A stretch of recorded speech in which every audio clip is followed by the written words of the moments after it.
Thank you for joining us today. We're going to be going over the updates for Mac admins for WWDC 2022.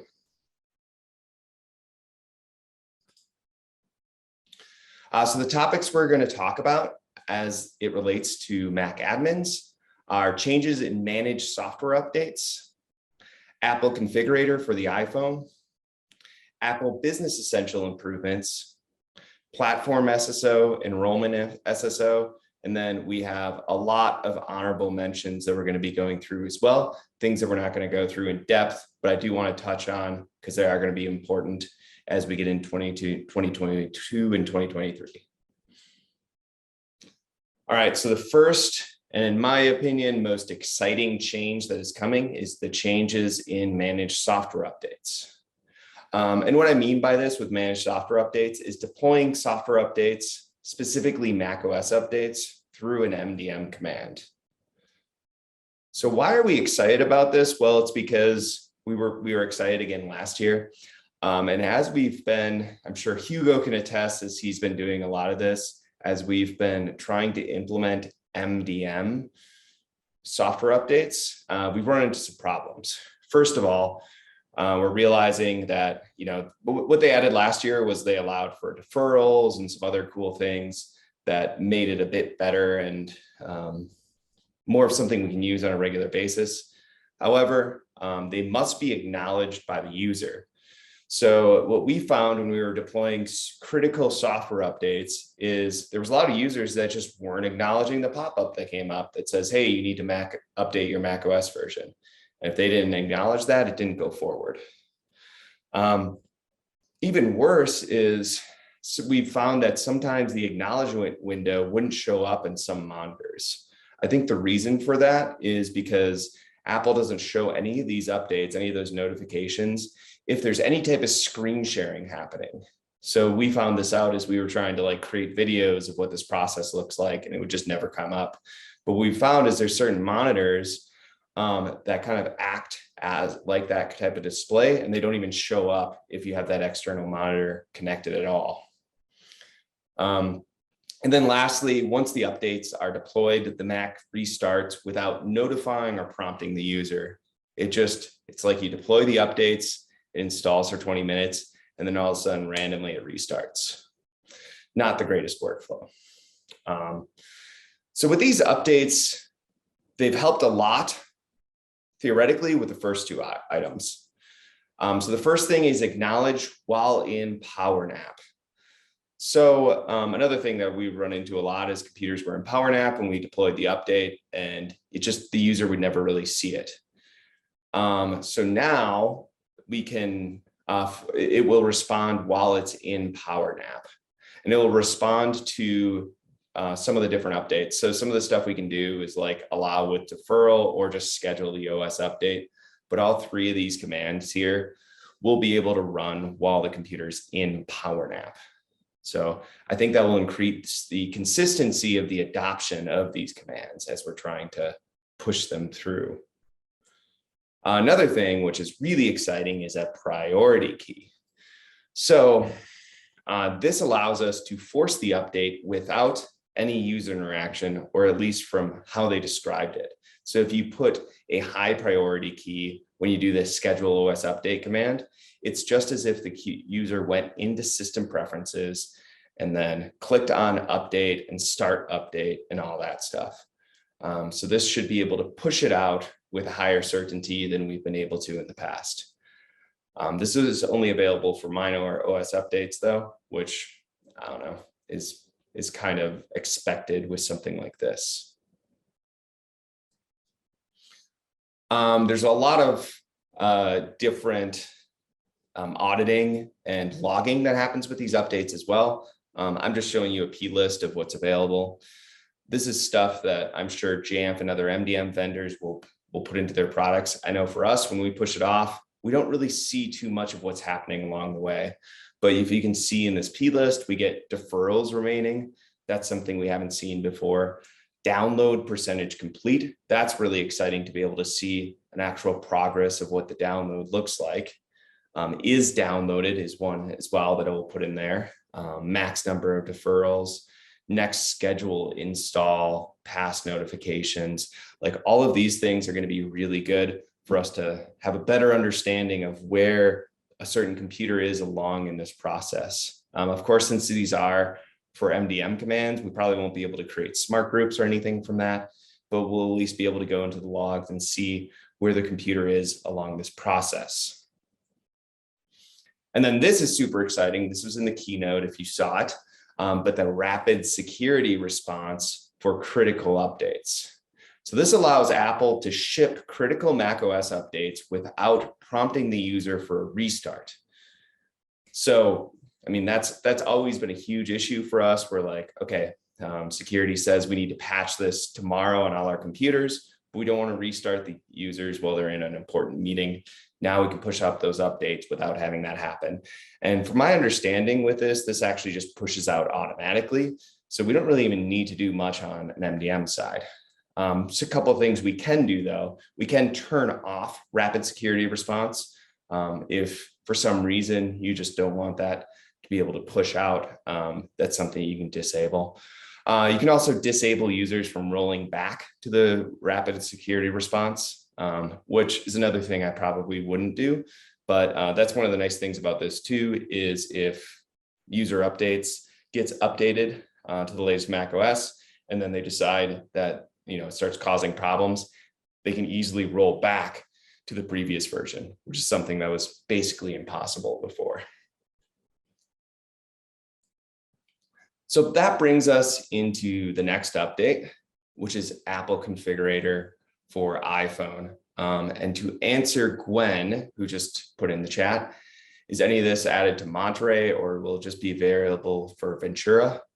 With the macOS stuff that we just talked about, that is all Ventura as far as I understand. There might be some small things that are in Monterey, but I think that's all just available for Ventura.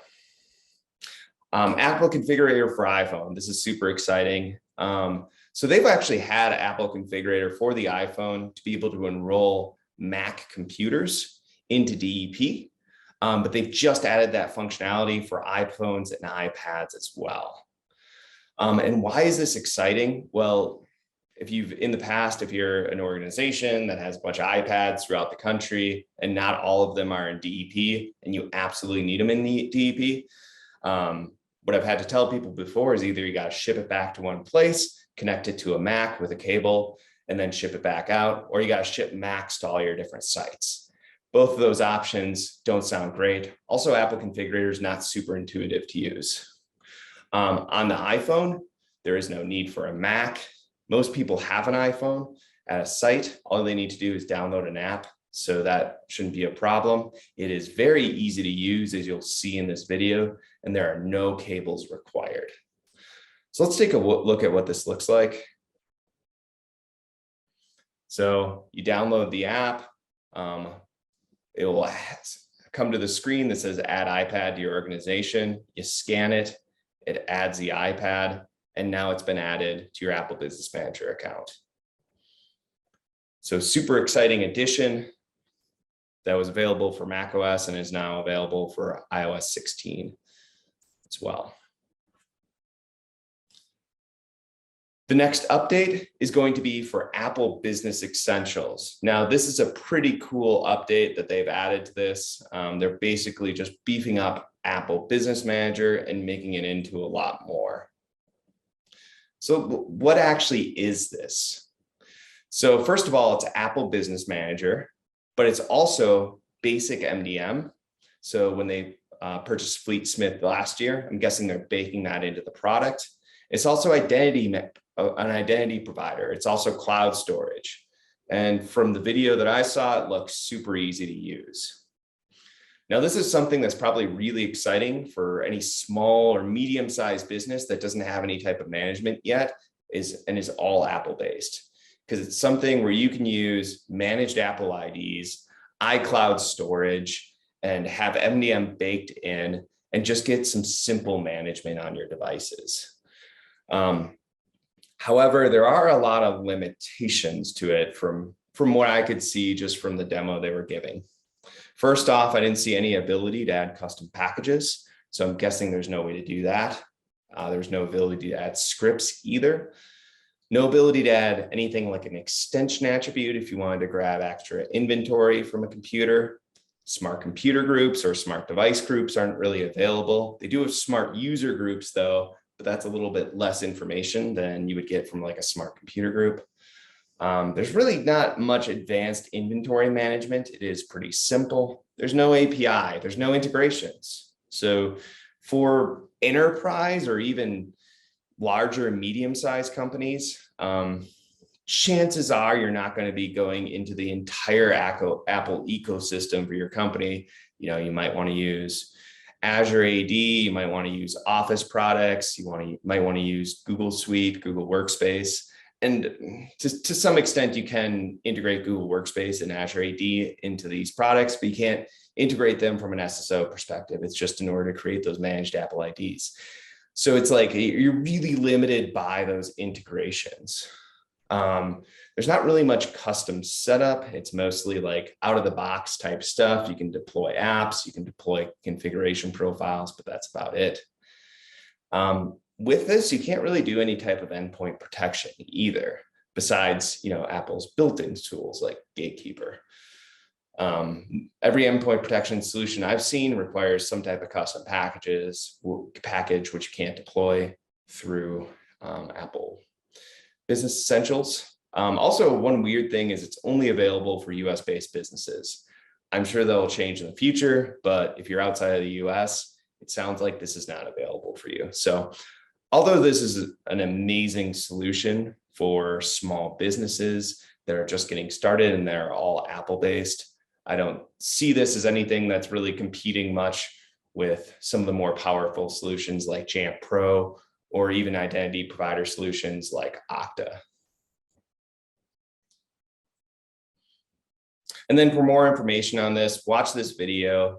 It's like a 15-minute demonstration of what this looks like, and it goes through it in really good detail. Another really cool feature they were talking about is platform single sign-on. So this is an improvement to SSO and the Kerberos extension. And that, if you're not familiar with it, is basically an upgrade to the deprecated, enterprise, why am I blanking on the name? I should really have notes in here. The Apple, it's basically the thing that's competing with like Jamf Connect and those things, but it was around before really Jamf Connect was around. Yeah, Enterprise Connect. Enterprise Connect. I'm like, Enterprise something. A lot of help from chat. There's all the Enterprise Connects. I missed one word and everyone's on me. All right, so yeah, improvement onto Enterprise Connect from before. One of the biggest things it's advertising is one sign-in for everything, but one of the small things that they kind of briefly glossed over is that it doesn't seem to do that if you're unlocking it with File Vault. I mean, it does save the password in keychain, but it's not pulling the File Vault password really into the computer. So you will need to sign in again if the first authentication is with File Vault. And with this whole thing, it sounds very exciting, but more testing is required. And I'm kind of interested to see if this is going to be something that ends up kind of overtaking other products like Jamf Connect, or if Jamf Connect can kind of integrate with this for more new and exciting ways. But they didn't really give any demonstrations or enough details to see how this would actually work. They really just talked about how developers could integrate into this stuff. And similarly, on top of that, there's enrollment single sign-on. So basically, they made this process a lot better for enrolling BYOD devices. But again, I wasn't able to get much information from the presentation because they didn't do any demoing on what this actually looks like. Again, it's talking about having third-party developers really adopt these types of things into their apps so that users can, or that enterprises and stuff can take use of that. And that brings up a big question, BYOD for macOS. There was one presentation I was looking at, and I wish I would have taken a screenshot, and I can't find where it is, but it had a little graph of like, BYOD, and it had iOS in one column and macOS in one column. And they alluded to this last year too. They had a huge presentation about user enrollment, which is BYOD, and they talked about it all for iOS. And then they said that this is available for macOS as well, but they didn't give any details. I haven't been able to find anything anywhere about BYOD for macOS. It just seems to be something that's available, but there's no documentation about. So I don't know if we're getting BYOD for macOS in any practical sense this year, especially for the enterprise, because I don't know how that would work with like endpoint protection solutions and other things like that. So we'll see if that's coming. I think we're probably going to wait another year before this is something that's practical in the enterprise. And that's kind of the main things that I took away from the WWDC presentations, but I did want to talk about some honorable mentions because there are a lot of other cool features. Wi-Fi is now required for the macOS setup. So in the past, if you had a device that was in DEP, if a user connected to Wi-Fi, it would automatically enroll, but they could choose to not connect it to Wi-Fi during the setup assistant, and it wouldn't get enrolled into your MDM server. Well, now with Ventura, this is no longer a possibility, and they have to connect to Wi-Fi in order to activate the Mac, just like you have to do with iOS. Install apps during the setup assistant. So now you can set up a feature that basically through the pre-stage, it will install your apps for iOS. So the cool part about this is if you're setting up an iPad and you have a bunch of apps that you want to install for the user, you can wait at that setup assistant screen until all those apps are installed.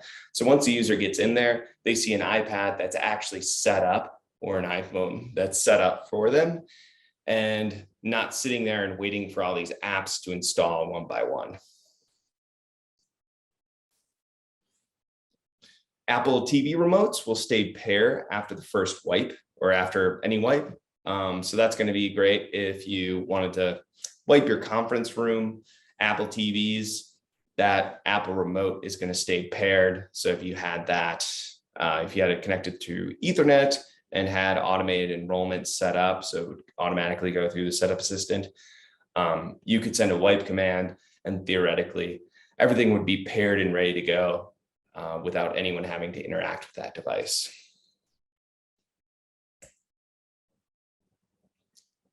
And then a couple other things I wanted to mention.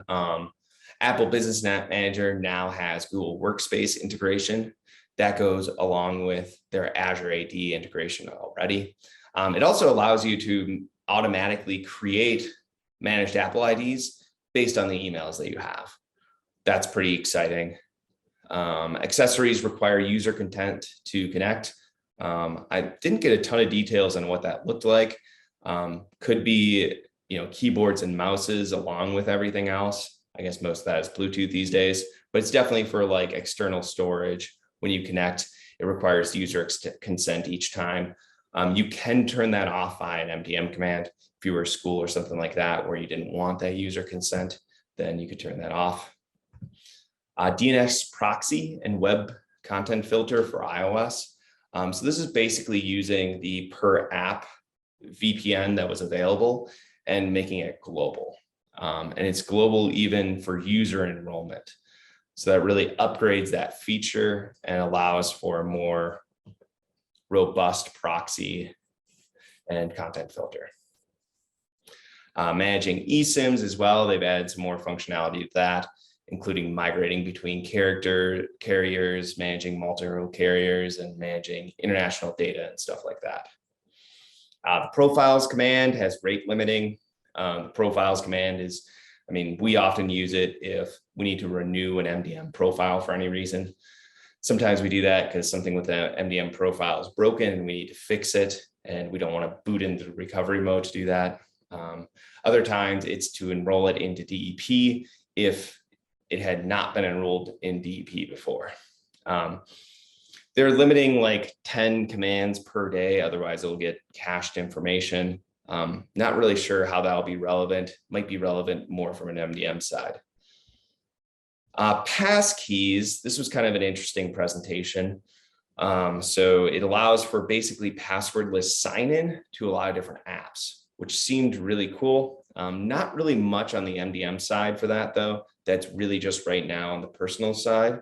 Might be coming someday in the future where we get to a spot where things are passwordless through macOS, but not quite there yet. Single app mode improvements. There's another presentation today I haven't been able to see, but they're allowing for more accessibility settings on top of single app mode. Hopefully, I'm hoping this will allow us to get out of single app mode in an easier way, much like you can with guided access. So the biggest problem I've always had with single app mode is as soon as you lock that device into that app, there's really nothing you can do if it disconnects from Wi-Fi or something like that to get out of that app or do any troubleshooting. So hoping the single app mode improvements will help with that. And lastly, endpoint security. There wasn't much to take away from this presentation. It is a lot of upgrades to how they're doing endpoint security, but that's really for more of the software vendors. What I will say is there's a lot of deprecations and changes. So I'm interested to see if some of the other vendors that are more Windows-based, like CrowdStrike, are going to have issues as they start deprecating some of this stuff, which they probably are using.